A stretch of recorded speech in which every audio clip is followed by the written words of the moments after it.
Oh, right, you guys. Oh, man, I went to Walmart again. I found the blue velociraptor, and it's nice in person. Look at this, guys. Monster Jam velociraptor, guys. Now, all I need for this case is a chase, and I'm done. So this one's really nice in person. Pretty cool.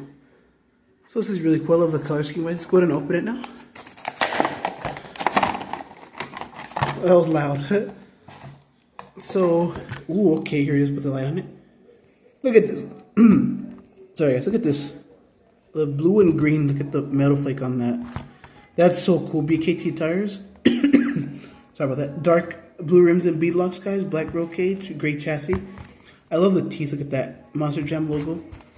The front, it says Red Line Oil. And it says Team Throttle right here. Monster Jam logo, Velociraptor. Black window, see the driver in it. So I'm glad I have this one finally, guys. All I need is a chase, like I said, I'm done. The tail as well. So that's all I found today, because today they're gonna get the more, which is 29th. So I'm glad I found this one.